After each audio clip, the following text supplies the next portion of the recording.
Good afternoon everyone and good evening, जब भी आप मेरा ये लेक्चर देख रहे हो। तो आज हम अपना पहला लेक्चर स्टार्ट करते हैं क्लास 9th का साइंस, और अपने चैप्टर फर्स्ट है जिसका चैप्टर का नाम है matter in our surrounding. Okay, तो अब बात आती है मैटर इन आवर सराउंडिंग में। तो मैटर होता क्या है, सबसे पहले हमें पता होना चाहिए मैटर होता क्या है। तो हम मैटर की अगर हिंदी की बात करें तो पदार्थ, मैटर को हिंदी में हम पदार्थ करते हैं। तो हम एनसीईआरटी की बुक पढ़ रहे हैं, तो पहले मैं एक बार पढ़ लेता हूँ, उसके बाद आपको समझाऊंगा होता क्या है। तो all things occupy space and contain mass. In this universe everything is made up of material which scientist have named matter. यानी कि कोई भी चीज़ जो जगह ऑक्यूपाई करती हो, यानी जगह घेरती हो और उसके पास कुछ मास हो, उसे साइंटिस्टों ने क्या नाम दिया है? मैटर। ओके, यानी कि अगर हम सिंपल भाषा में बात करें तो मटेरियल के लिए केवल दो चीज़ों की ज़रूरत होती है किसी भी मटेरियल या फिर मैटर बनने के लिए। वो दो चीज़ें कौन कौन सी हैं? पहला तो होता है मास, और हम ऑक्यूपाई, यानी कि कोई भी चीज़ अगर जगह घेरती है तो उसको हम किस में नापते हैं? वॉल्यूम। कोई भी चीज़ अगर किसी जगह को घेर रही है तो उसमें हम उसको हम मापने का तरीका, जो यूनिट होती है, उसको हम वॉल्यूम में नापते हैं। ओके, ठीक है, वॉल्यूम। अब मास, मास की एसआई यूनिट, यानी कि स्टैंडर्ड यूनिट, एसआई को हम इंग्लिश में स्टैंडर्ड यूनिट करते हैं। तो मास को हम किस में नापते हैं? किलोग्राम, केजी में। और अपना वॉल्यूम को किस में नापते हैं? क्यूबिक मीटर, यानी कि मीटर क्यूब। तो ये जनरल है जो कि पता होना चाहिए, ठीक है। तो अब अगला अपना टॉपिक आता है कि ये हुआ कैसे, ठीक है, मैटर आता कैसे। तो हम बात करें अगर हम सिमिलैरिटीज़ की, तो दो तरीक़ों के क्लासिफिकेशन किया गया है मैटर में। मैटर को दो में क्लासिफाइड किया गया है। ओके, क्लासिफाइड, मैटर क्लासिफाइड किया गया है, वो भी बेस्ड ऑन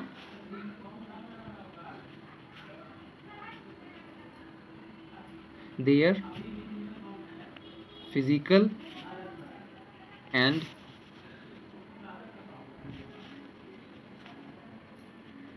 केमिकल नेचर। हाँ, तो मैटर क्लासिफाइड किया गया है दो बेस पे, फिजिकल एंड केमिकल नेचर। और एक और बेस पे किया गया था जो कि हमारे अर्ली फिलोसफर्स होते हैं। अर्ली फिलोसफर यानी पहले ज़माने के, अगर आप नॉर्मल भाषा में बोले तो पहले ज़माने के जो साइंटिस्ट हुआ करते थे, ठीक है, उन्होंने मैटर को क्लासिफाइड किया था 5 बेसिक एलिमेंट्स के बेस पे। जैसे कि 5 वो बेसिक एलिमेंट्स कौन कौन से थे मैं आपको बता देता हूँ, जिसको उन्होंने नाम दिया था पंचतत्व। पंचतत्व आपने ये नाम सुना भी होगा, बहुत जगह यूज़ किया जाता है, जिसमें पंचतत्व में आता है air, earth, fire, sky and water. ये 5 तत्व थे जिनको अर्ली फिलोसफर ने इनके बेस पे एलिमेंट्स को डिराइव किया था। वायु, धरती, अग्नि, आकाश और जल। ओके, तो इन 5 के बेसिस पे डिराइव किया था, और उन्होंने कहा था कि इन्हीं 5 बेसिस पे जो कि अपने वो क्या कहते हैं एलिमेंट्स, और जो भी अपने लिविंग ऑर्गेनिजम्स होते हैं और नॉन लिविंग, ये इन्हीं 5 बेसिक एलिमेंट के बेस पे बने होते हैं। लेकिन जो मॉडर्न साइंटिस्ट थे उन्होंने इसको 2 बेस पे डिवाइड किया एंड क्लासिफाइड किया, फिजिकल एंड केमिकल नेचर, ठीक है। तो अब हम बात करते हैं अपना पहला टॉपिक, जिसमें है फिजिकल नेचर ऑफ मैटर।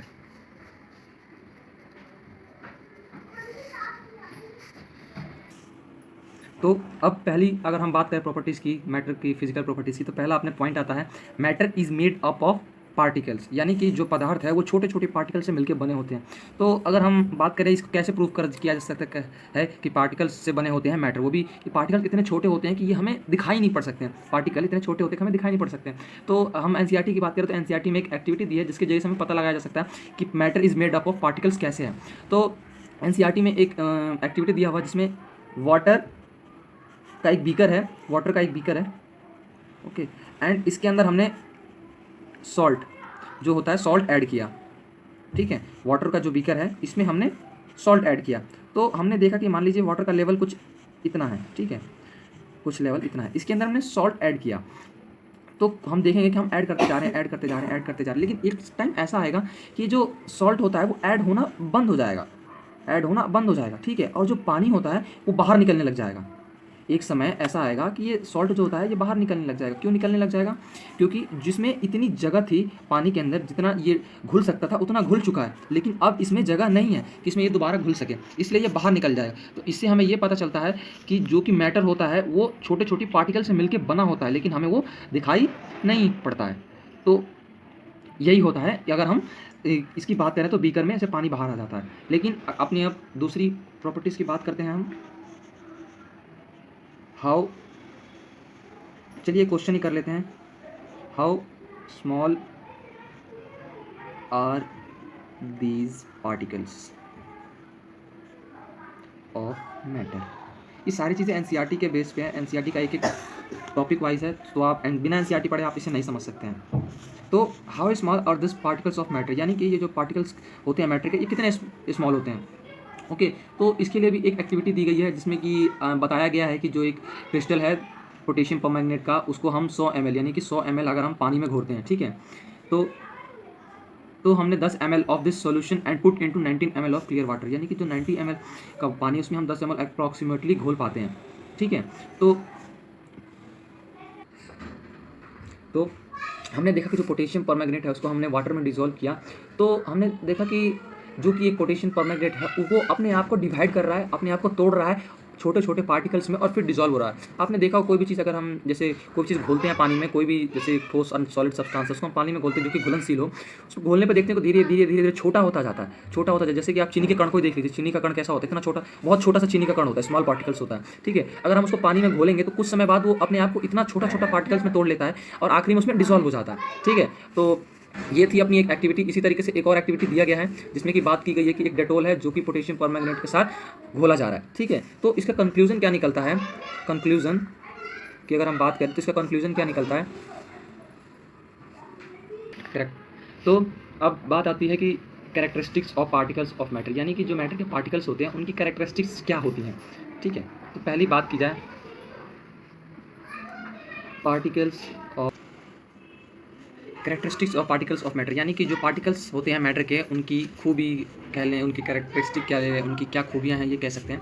तो बात की जाए पहली खूबी की, particles of matter have space between them. इसका मतलब होता ही है कि जो मैटर होते हैं उनके जो पार्टिकल होते हैं उनके बीच में कुछ स्पेस होता है, कुछ स्पेस होता है। जैसे कि आपने वो एक्टिविटी मैंने बताया होगा आप लोगों को, जैसे कि सॉल्ट और पानी की बात की जाए, डेटॉल और पोटेशियम परमैंगनेट की बात की, जिसको हमने वाटर में डिसॉल्व किया था, तो हमने देखा था कि वो डिसॉल्व हो गया था। क्यों डिसॉल्व हो गया था, क्योंकि उसके अंदर जगह थी, जगह थी तभी तो डिसॉल्व हो गया। ऐसा थोड़ी ना है कि उसमें जगह नहीं है और डिसॉल्व होता जा रहा है। तो इसका मतलब ये है कि जो भी वाटर है, वाटर के अंदर कुछ खाली स्पेस है, जिस स्पेस में इन सब के पार्टिकल्स होते हैं वो जाके फिट बैठ रहे, तभी वो उसमें घुल पा रहा है। जैसे कि बात की जाए कि अपनी टी, कॉफ़ी, लेमनेड यानी नींबू पानी, इसमें भी हमने देखा होगा कि जो हम नींबू पानी बनाते हैं तो उसमें भी हमने देखा कि नींबू पानी आप जब घोलते होंगे तो उसके जो पार्टिकल्स होते हैं धीरे धीरे घुलते जाते हैं और आखिरी में इतने घुल जाते हैं कि हमें दिखते नहीं है, पूरा एकदम घुल जाते हैं, पूरा सॉल्युबल हो जाते हैं, ठीक है। तो यहाँ एक मैंने टर्म यूज़ किया है सॉल्युबल, तो आप याद रखिएगा सॉल्युबल यानी कि घुलनशील, ठीक है।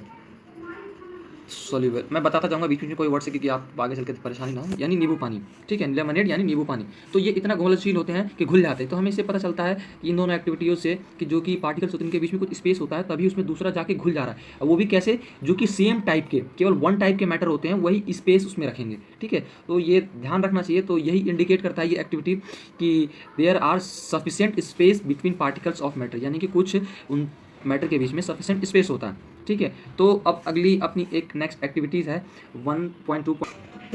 तो अब बात की जाए, आपने एक्टिविटी पढ़ ली होगी, जैसे कि एक्टिविटी बता रखा है कि particles of matter are continuously moving, ठीक है। तो ये भी एक कैरेक्टरिस्टिक्स है कि पार्टिकल्स ऑफ मैटर।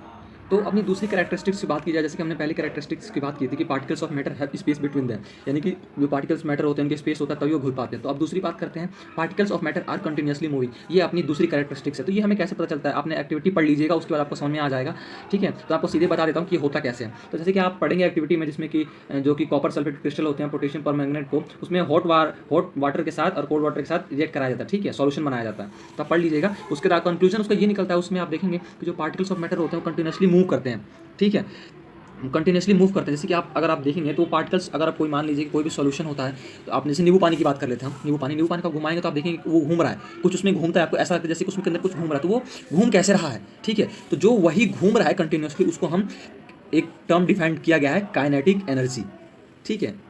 जो कि एनर्जी, उस जिस एनर्जी से वो घूम रहा है वो काइनेटिक एनर्जी कहलाती है, ठीक है। तो अगर हम फिर उस एक्टिविटी की बात करें तो उस एक्टिविटी के मुकाबले हमें एक और चीज़ पता चलती है कि उसमें बताया कि जैसे जैसे हमने टेम्परेचर को बढ़ाया, जैसे जैसे टेम्परेचर को बढ़ाया वैसे वैसे जो कि सोलबिलिटी है, यानी कि जो घुलनशीलता है, जैसे कि मैंने आपको बताया होगा सोलबिलिटी का मतलब होता है घुलनशीलता, तो वो बढ़ती जाती है। क्यों बढ़ती जाती है? क्योंकि जैसे जैसे हम टेम्परेचर बढ़ाएंगे वैसे वैसे जो पार्टिकल्स होते हैं, जो उसके कण होते हैं छोटे छोटे, वो और तेज़ घूमेंगे, ठीक है, और तेज़ घूमने लग जाते हैं। तो कंक्लूजन अपना ये निकलता है कि जैसे जैसे हम टेम्परेचर बढ़ाते हैं तो अपनी काइनेटिक एनर्जी होती है पार्टिकल्स की, वो भी बढ़ जाती है। सो यहाँ पे हम लिख देता हूँ। तो अपना कंक्लूजन ये निकलता है कि जैसे जैसे हम टेम्परेचर बढ़ाते हैं वैसे वैसे अपनी काइनेटिक एनर्जी जो कि पार्टिकल्स की होती है वो भी इंक्रीज़ करती है, ठीक है। तो इन जो आपने ऊपर तीनों एक्टिविटीज़ पढ़ी होगी उनसे आपको ये पता चला होगा कि जो कि पार्टिकल्स होते हैं वो आपस में इंटरमिक्सिंग हो जा रहे हैं, ठीक है। पार्टिकल्स जो होते हैं वो मैटर के वो इंटरमिक्सिंग हो जा रहे हैं आपस में, और इस तरीके से मिक्सिंग हो जा रहे हैं कि हमें पता नहीं चल पा रहा, क्योंकि जो उनके अंदर का स्पेस होता है पूरा भर जाता है, ठीक है। तो एक तरीके से हम कह सकते हैं कि the intermixing of particles of two different kinds of matter of their own known as diffusion। तो आप यहाँ एक टर्म याद रखिएगा डिफ्यूजन, मैं इसको एक बॉक्स में कर देता हूँ जिससे याद रहे। तो intermixing of particles of two different kinds of matter, इसका मतलब ये है कि जो आपस में पार्टिकल्स होते हैं, दो तरीके के पार्टिकल्स, जैसे हमने देखा होगा कि जैसे कि शुगर और सॉल्ट का सॉल्यूशन हमने बनाया था डिटॉल और पोटेशियम का वाटर के साथ, ठीक है। तो दो डिफरेंट टाइप के हो गए, ठीक है। तो इन दोनों का आपस में इंटरमिक्स होना, एक साथ घुल जाना, इसको हम क्या कहते हैं? डिफ्यूजन। तो आप याद रखिएगा कि इंटरमिक्सिंग होगा, डिफ्यूजन कभी होगा जब दो तरीके के डिफरेंट काइंड ऑफ मैटर एक साथ घुलेंगे, ठीक है। तो अब अगली अपनी जो थर्ड कैरेक्टरिस्टिक है उसकी बात करते हैं। तो थर्ड कैरेक्टरिस्टिक होती है जो पार्टिकल्स ऑफ मैटर की, जो particles of matter attract each other, यानी कि जो पार्टिकल्स होते हैं मैटर के वो एक दूसरे को खींचते हैं, ठीक है। तो खींचने से यहाँ पे एक एक्टिविटी दे रखी है, एक्टिविटी 1.6, जिसमें कि बताया गया है कि एक मतलब ह्यूमन चेन बनाना है, जैसे कि गोला होता है किसी भी बच्चों का, जो कि आपस में एक दूसरे के हाथ पकड़ के खड़े होते हैं, ठीक है, जैसे कि बिहू डांसर्स करते हैं उस तरीके से।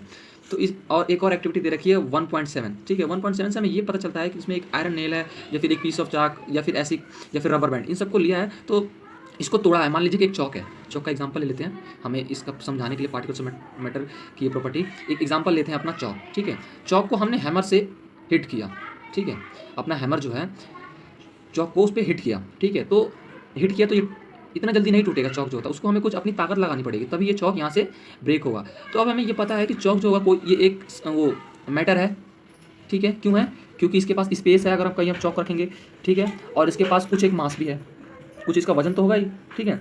इस हिसाब से ये मैटर है।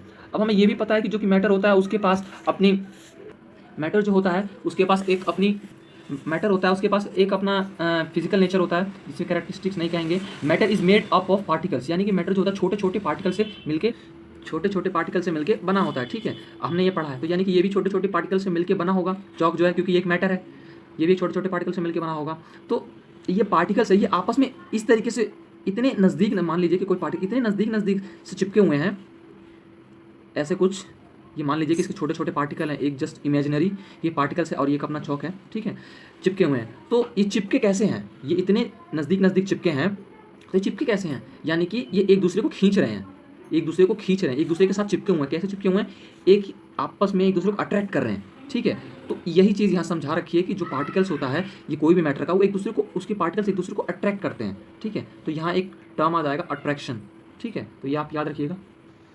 तो अपना नेक्स्ट टॉपिक है स्टेट्स ऑफ मैटर, यानी कि मैटर के स्टेट, मैटर किस किस फॉर्म में एग्जिस्ट करता है, किस किस फॉर्म में रहता है मैटर, ठीक है। तो 3 फॉर्म में रहता है अपना, पहला हो गया सॉलिड, दूसरा है लिक्विड, तीसरा है गैस। तो आप सॉलिड को जानते होंगे जिसको हम बोलते हैं ठोस, ठीक है, और लिक्विड जानते हैं आप तरल, जैसे कि अपना पानी, गैस जिसको हम वायु फॉर्म में कह सकते हैं या फिर एक कह सकते हैं कि एयर, हवा, ठीक है। तो ये एक 3 स्टेट्स हो गई अपना। अब सॉलिड की कैरेक्टरिस्टिक्स की बात की जाए तो सॉलिड्स के एग्जांपल्स देख लेते हैं पहले हम, ठीक है। सॉलिड्स के एग्जांपल जैसे हो गया कि सॉलिड्स के एग्जांपल देख लेते हैं, पेन, कॉपी, बुक्स, ठीक है। तो अब हम इन सॉलिड्स को देख के पता कर सकते हैं कि जैसे पेन अपना होता है, कॉपी होता है, बुक्स होता है, इन सबका एक डेफिनेट शेप होता है, ठीक है। अगर हम कैरेक्टरिस्टिक्स की बात करें सॉलिड्स में क्या क्या है, तो सॉलिड्स में एक डेफिनेट शेप होता है। अब अपने पेन की बात कर लीजिए, जैसे जिस पेन से मैं लिख रहा हूँ इसका एक शेप है, ये एक सिलेंड्रिकल यानी कि बेलन के आकार में है, तो इसका एक शेप हो गया, ठीक है। और इसकी कुछ फिक्स्ड बाउंड्रीज भी है, जैसे कि आप देख सकते हैं इसकी ये बाउंड्रीज ये लगी हुई हैं, ये एक फिक्स्ड बाउंड्रीज भी है, यानी कि इसका घेराव भी ज़्यादा नहीं है, इसका एक फिक्स्ड है, और इसका एक वॉल्यूम भी है। ये जगह जो घेरता है, इसको हमने यहाँ रखा तो जगह कुछ घेर रहा था, यानी कि वॉल्यूम है, इतना में जगह घेर रखा है इसने, इसके ऊपर कुछ चीज़ नहीं रख सकते, इसलिए इसका वॉल्यूम भी है। तो सॉलिड्स की कुछ कैरेक्टरिस्टिक्स हम बता रहे थे, जिसमें कि अगली कैरेक्टरिस्टिक आती है हैव नेग्लिजिबल कंप्रेसिबिलिटी। नेग्लिजिबल का मतलब होता है नगण्य, यानी कि ना के बराबर, और कंप्रेसिबिलिटी का मतलब होता है दबाना, यानी कि किसी भी चीज़ को दबाना। जैसे मैं कॉपी को दबा रहा हूँ यानी कंप्रेस कर रहा हूँ इसे, ठीक है, तो ये कंप्रेसिबिलिटी हो गया। यानी कि अगर हम इस पेन तो यही मतलब है हैव नेग्लिजिबल कंप्रेसिबिलिटी, यानी कि नगण्य कंप्रेसिबिलिटी। अगर मैं इस पेन की बात करूँ या फिर मान लीजिए यही कॉपी है, ये जिस पे मैं बता रहा हूँ आपको, इसको हम दबाया, इस पर कोई फर्क पड़ रहा है? कुछ नहीं फर्क पड़ रहा। क्या टूट रही है? नहीं टूट रही है। तो इसका मतलब होता है नेग्लिजिबल कंप्रेसिबिलिटी। और अगला आता है रिजिड, यानी कठोर। तो ये हम देख सकते हैं, ये पेन जो है, पेन की बात करें, ये एक मैटर है, ये देखिए कितना सॉलिड है, कितना रिजिड है, कितना कठोर है। तो ये इसकी प्रॉपर्टीज़ हो गई। अब अगली बात करते हैं, तो अब हम लिक्विड की बात करते हैं, लिक्विड के बारे में। तो लिक्विड एग्जांपल के तौर पर हम ले लेते हैं वाटर, ठीक है। जैसे कि एग्जांपल हमने पहला लिया था सॉलिड में पेन, कॉपी, बुक्स। लिक्विड होता है तरल, ठीक है, यानी वाटर एग्जांपल। अब वाटर की कैरेक्टरिस्टिक देखिए, उस तरीके से आपको पता चल जाएगा कि क्या क्या लिक्विड में होता है। तो पानी को देख सकते हैं कि पानी से कोई शेप होता है? नहीं होता है। क्यों? क्योंकि अगर आप किसी भी बर्तन में, किसी भी बीकर में उसको डालेंगे तो उस शेप में वो आ जाएगा। आपने किसी ग्लास में डाला तो ग्लास में हो जाएगा, किसी अगर बाल्टी बकेट में डाला तो बाल्टी के शेप का हो जाएगा। तो इसका कोई फिक्स शेप नहीं होता है, ना ही इसके कोई फिक्स बाउंड्रीज होता है। जैसे कि आप देख सकते हैं कहीं पे भी अगर आपने अपने किसी भी शेप में रखने की कोशिश की तो उसमें ढल जाएगा, ना उसकी फिक्स्ड वॉल्यूम हो। लेकिन एक बात है, उसकी फिक्स वॉल्यूम होती है। जैसे कि हमने देखा था कि वॉल्यूम है, वॉल्यूम की फिक्स वॉल्यूम होती है, लेकिन जो लिक्विड है इसकी फिक्स वॉल्यूम होती है। और एक और चीज़ इसमें होती है, ये जो होता है ये फ्लो कर सकता है, यानी तैर सकता है। अगर मान लीजिए आपने किसी पानी को ऐसे नीचे मग्गे से नीचे गिराया तो वो फ्लो करेगा, वो आगे की तरफ बढ़ेगा। तो इसी को हम कहते हैं कैन फ्लो कॉल्ड फ्लूइड, यानी कि जो बह सकता है उसे हम कहते हैं फ्लूइड, ठीक है। तो अब एक और यहाँ पर टर्म डिफाइंड हुआ फ्लूइड, तो आप इसे याद रखिएगा। तो अब आगे हम एक किताब की कुछ लाइनें पढ़ लेते हैं, जिससे कि अपना डाउट क्लियर हो जाएगा। यहाँ पे दे रखा है liquids have no fix shape but have fixed volume. जैसे कि हमने बताया था कि वॉल्यूम इसका फिक्स्ड होता है, इसकी जो शेप होती है वो भी फिक्स्ड होती है, ठीक है। और नीचे में आप देख सकते हैं कि लिखा हुआ है कि liquid can flow and can change shape, इसलिए इसे फ्लूइड कहा गया है। यहाँ पे कुछ और टर्म्स हैं, यहाँ पे कुछ और टर्म्स होते हैं, जैसे कि सॉलिड्स एंड लिक्विड, ये घुल जाते हैं। जैसे कि आपने देखा कि एटमॉस्फेयर डिफ्यूजन होता क्या है, diffusion and dissolve of water, ठीक है। ये हमने बताया था कि डिफ्यूजन होता क्या है। तो this gases particularly oxygen and carbon dioxide are necessary for the survival of aqueous element as well as plants. यानी कि इसमें बताया गया है कि जो ये डिफ्यूजन होता है ये कैसे होता है, और ये जो अपने एनिमल्स, किसी भी एक्वेटिक एलिमेंट्स, यहाँ तक कि प्लांट्स, इन सब के लिए भी पानी एक नेसेसरी है, क्योंकि बिना इसके सर्वाइव नहीं कर सकते हैं, ठीक है। तो यहाँ पे दे रखा है all living beings required to breathe for survival और aquatic animals can breathe under water because of the availability of dissolve oxygen in liquid and gas can diffuse into liquids, ठीक है। तो इसका मतलब ये है कि जो कि अपने एक्वेटिक एनिमल्स, जो कि पानी में रहने वाले जानवर होते हैं, वो सांस कैसे लेते हैं? डिफ्यूजन की वजह से। यानी कि डिफ्यूजन हमने बताया हुआ, एक कोई भी मैटर है, पार्टिकल्स ऑफ मैटर है, उसका दूसरे पार्टिकल्स ऑफ मैटर में घुल जाना। तो यहाँ जो अपना वाटर है वो एक दूसरा स्टेट ऑफ मैटर है, ठीक है। और जो अपना एयर और वायु, यहाँ तक कि ऑक्सीजन जिसे कहते हैं, जिससे हम सांस लेते हैं, वो भी एक पार्टिकल्स ऑफ अलग मैटर है। दोनों की कैरेक्टरिस्टिक्स अलग अलग है, लेकिन ये घुल जा रही हैं, तो इसे हम कहते हैं डिफ्यूजन। याद रहे ये टर्म। तो अगला है the rate of diffusion liquids is greater than that of solids. यानी कि जो डिफ्यूजन, जो घुलनशील है, जो घुलनशीलता है, वो लिक्विड से ज़्यादा सॉलिड में नहीं होती है। यानी कि हम बात करें, जैसे कि हमने बताया कि जो कि एक्वेटिक एनिमल्स होते हैं उनमें ऑक्सीजन की कैसे पहुंचता है? डिफ्यूजन की वजह से, क्योंकि एयर एक अलग स्टेट ऑफ मैटर है और एक वाटर है वो एक अलग स्टेट ऑफ मैटर है, ये दोनों आपस में घुल रहे हैं, ठीक है। तो जो लिक्विड का डिफ्यूजन होता है वो सॉलिड से ज़्यादा होता है। क्यों ज़्यादा होता है? This is because of the fact in the liquid state particles move freely and have larger space between other the compare two particles of the solid state. तो हमने आपको बताया होगा कि जो कि सॉलिड के पार्टिकल होते हैं बहुत नज़दीक होते हैं, बहुत नज़दीक होते हैं, उनके अंदर जो अट्रैक्शन होता है बहुत ज़्यादा होता है, ठीक है। तो उनमें हम कोई भी चीज़ घोल नहीं सकते हैं। अब मान लीजिए पेन है, कितना सॉलिड है ये, इसमें क्या आप कोई चीज़ घोल सकते हैं? नहीं घोल सकता है, ठीक है। लेकिन अगर हम वही वाटर की बात करें तो वाटर के जो मॉलिक्यूल होते हैं, जो उनके छोटे छोटे पार्टिकल्स होते हैं, वो काफ़ी दूर होते हैं, फैले हुए होते हैं, ठीक है। तो इसलिए उनमें ज़्यादा घुल सकता है वो, ठीक है। और उसके जो पार्टिकल्स होते हैं वो ऐसे घूमते रहते हैं, फ्री घूमते रहते हैं, ठीक है, इसलिए वो उसके कंपेयर में ज़्यादा है। अब अगला अपना स्टेट्स ऑफ मैटर की बात करते हैं, जो कि तीसरा है गैस, यानी गैस स्टेट। अब इसकी हम कैरेक्टरिस्टिक्स की बात करें तो इसकी कैरेक्टरिस्टिक गैस, यानी कि कोई भी एयर फॉर्म में हो, एयर की हम बात कर सकते हैं। अब एयर की जो कैरेक्टरिस्टिक होती है वो गैसेस की हो जाए, क्योंकि एयर गैस। अब हम गैसेस की बात करते हैं, तो गैसेस की क्या क्या कैरेक्टरिस्टिक होती हैं? जो एयर की होती हैं वो गैसेस की आप मान के कर सकते हैं। तो मोर कंप्रेसिबल, यानी कि गैस को हम कैसे ज़्यादा उसको दबा सकते हैं। गैस जो होती है, हवा होती है, उसको हम दबा सकते हैं। लेकिन अगर हम यही बात की जाए पेन को, क्या ये कंप्रेसिबल है? नहीं, ये दब नहीं सकती है। इतना ये रिजिड है, इतना कठोर है ये कि नहीं दब सकता। जैसे कि हमने सॉलिड की बात की थी, तो सॉलिड में अपना हैव नेग्लिजिबल कंप्रेसिबल, क्योंकि ये इतना कठोर है कि इसको कंप्रेस नहीं किया जा सकता। लेकिन वही अगर लिक्विड की बात की जाए तो लिक्विड में हम कंप्रेसिबल है, ये कंप्रेसिबल है, इससे ज़्यादा, सॉलिड से ज़्यादा कंप्रेसिबल है। लेकिन वही अगर हम गैसेस की बात की जाती है बहुत ज़्यादा कंप्रेसिबल है। तो उसी का एग्जांपल है कि कैसे है ये कंप्रेसिबल। एलपीजी जो हमारे घरों में सिलेंडर आता है वो एलपीजी होता है। एलपीजी का full form liquefied petroleum gas, ठीक है। तो ये भी एक प्रोसेस के द्वारा बनाया जाता है, कंप्रेसिंग प्रोसेस के द्वारा। आगे हम बात करेंगे आगे आने वाले चैप्टर्स में। और एक और सीएनजी कंप्रेस्ड नेचुरल गैस, जो कि अपने गाड़ियों में सीएनजी सुना होगा, बहुत सारी गाड़ियों में सीएनजी लगा होता है, वो यही होता है सीएनजी कंप्रेस्ड नेचुरल गैस, वही गैस लगा होता है। एग्जाम्पल हो गया अपना। अब बात करें अगली कि इसकी फिक्स बाउंड्रीज नहीं होती हैं। गैस स्टेट की फिक्स बाउंड्रीज नहीं होती। मान लीजिए आप कमरे में हैं, कमरे में हवा तो होगी, तो क्या उसकी फिक्स बाउंड्रीज है? नहीं। आप जितना बड़ा कमरा करते जाएंगे उतना बड़ा वो बाउंड्रीज घेरती जाएगी। तो ये फिक्स बाउंड्रीज नहीं होता है। अब रिजिडिटी की बात की जाए, रिजिडिटी का मतलब कठोरता, ठीक है। क्या एयर जो होती है कठोर होती है? नहीं होती है। क्यों नहीं होती है? क्योंकि वो आराम से कंप्रेसिबल हो जाती है, कठोर नहीं है वो, ठीक है, इसलिए रिजिडिटी भी नहीं है। तो नेक्स्ट प्रॉपर्टी की बात की जाए तो ये मोर डिफ्यूजन। डिफ्यूजन का मतलब घुलनशील, ठीक है। ये टर्म हमने बताया होगा कि डिफ्यूजन का मतलब क्या होता है, नहीं होता था पीछे करके देख सकते हैं अगर। तो आगे की बात की जाए तो मोर डिफ्यूजन यानी कि ज़्यादा घुलनशील। अगर हम सॉलिड की बात करें तो सॉलिड डिफ्यूजन नहीं हो सकता, उसमें डिफ्यूजन नहीं हो सकता। लेकिन अगर वही लिक्विड की बात की जाए तो वो भी लिक्विड सॉलिड तो सॉलिड के मुकाबले ज़्यादा डिफ्यूजनेबल है, यानी कि लिक्विड ज़्यादा है सॉलिड से, लेकिन सॉलिड से भी ज़्यादा गैस है। इसके अंदर हम कुछ भी घुलनशील कर सकते हैं। तो आप ये टर्म याद रखिएगा, more diffusible than the solid and liquid, ठीक है। तो हम कुछ किताब से भी देख, तो मोर डिफ्यूजनेबल कैसे है, ठीक है। तो यहाँ देख सकते हैं आप कि जो आपके घरों में आपने देखा होगा कि जब आपकी मदर पकवान या फिर कोई भी फूड बनाती होगी तो उसकी जो स्मेल है आपके नाकों तक पहुंच जाती है, जबकि किचन आपसे बहुत दूर होता है। कैसे? क्योंकि जो उसके पार्टिकल्स होते हैं वो हवा में घुल जाते हैं, तुरंत घुल जाते हैं, और वो हवा से घुलते घुलते आपके तक पहुंचते हैं। तो इसी से हमें ये पता चल जाता है कि ये मोर डिफ्यूजनेबल है, ठीक है। और कुछ ही सेकंड्स में आप तक वो जो खाना बन रहा है उसका पकवान, आपकी सुगंध जो आपके नाकों तक पहुंच जाती है। तो हमें इसे पता चल सकता है कि the rate of diffusion of solids and liquid than the in the gases. और ये क्यों होता है? क्योंकि great speed of particles and more space between them gas, how the property of diffusion very rapid into the gas. तो क्यों होता है ये? क्योंकि जो कि इसका पार्टिकल्स होते हैं बहुत दूर दूर तक फैले होते हैं, ठीक है। और दूर दूर तक फैलने का ये मतलब होता है कि पार्टिकल्स कोई यहाँ है, कोई यहाँ है, कोई यहाँ है, तो दूर दूर तक फैले तो आराम से फ्लो कर सकते हैं, आराम से फ्रीली कर सकते हैं। मान लीजिए आप यहाँ हैं, मान लीजिए कि आप यहाँ पर हैं और पकवान आपका यहाँ बन रहा है, ठीक है। तो अब आप यहाँ पे खाना बन रहा है तो इसके अंदर स्पेस इतना ज़्यादा है कि वो आराम से पार्टिकल्स मूव कर सकते हैं, मूव करते करते आप तक पहुँच सकते हैं, ठीक है। तो इससे हमें ये भी पता चलता है कि गैसेस के अंदर ज़्यादा स्पेस होता है, बहुत ज़्यादा स्पेस होता है, क्योंकि गैसेस जो होते हैं वो उसके पार्टिकल्स आराम से मूव करते हैं, ये ज़्यादा स्पेस होता है, इसलिए उनके अंदर डिफ्यूजन भी ज़्यादा होता है और इनकी जो स्पीड होती है बहुत ज़्यादा होती है। क्यों? अब आप एग्जांपल के तौर पे ले लीजिए, मान लीजिए बहुत सी खाली जगह है, ठीक है। आप वहाँ पे गेंद खेल रहे हैं, मान लीजिए कमरा एक, ठीक है, उसमें आप गेंद खेल रहे हैं। अब गेंद आप कहीं पर भी फेंकेंगे तो एकदम हाई स्पीड, एकदम तेज़ी से जाएगी और तेज़ी से आपके पास वापस आएगी। और अगर आप वही बात कीजिए कि आप उसके अंदर कुछ, मान लीजिए कि अलमारी रखी हुई है, फ्रिज रखा हुआ है, तो अगर आप गेंद खेलेंगे तो टकरा टकरा कर आएगी, ठीक है, तो रैंडमली होगी। तो यही एक कारण है कि उसके अंदर हाई स्पीड भी होती है other than the solid and liquid, तो उसकी स्पीड भी ज़्यादा होती है। तो एक और बात आती है कि वो कैसे कैसे कैसे ज़्यादा होती है। जैसे कि यहाँ पे कोई एक पार्टिकल है, ठीक है, उसकी आपने बॉल को फेंका, ठीक है, बॉल क्या करेगी? जाएगी और दीवार को हिट करके वापस आएगी आपके पास। तो जो उसी तरीके से जो गैस के पार्टिकल्स होते हैं वो किसी भी कंटेनर में रखे होते हैं, तो वो कंटेनर की जो दीवार होती है, जो उसकी लेयर होती है, उसको हिट करते हैं, ठीक है, कुछ उस पर फोर्स यानी कि ताकत लगाते हैं, ठीक है। तो जो वही ताकत लगाते हैं, एक मिनट मैं आपको कॉपी पे लिख के बताता हूँ जिससे कि आप ज़्यादा बेटर तरीके से समझेंगे।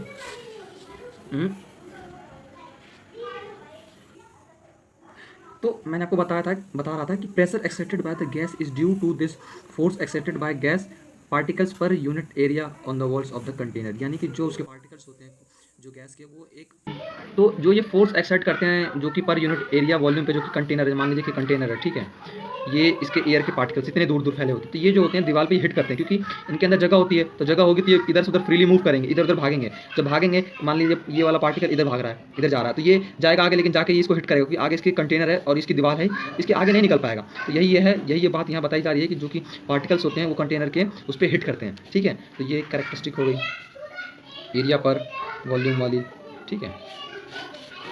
तो ये हो गई अपनी बात गैसेस स्टेट की, ठीक है। ये अब हमने पढ़ा अपना गैसेस स्टेट, ये अपना गैसेस स्टेट था, ठीक है। तो ये तीनों स्टेट्स यहीं ख़त्म होते हैं। अब आगे की बात जो है, अगला है अपना कैन। तो अगला टॉपिक है can matter change it's state. तो आगे हम बात करेंगे इसके बारे में अगले लेक्चर में, और ये 2 लेक्चर के अंदर ये खत्म हो जाएगा। आसान सा चैप्टर है। तो see you in next video. Thank you.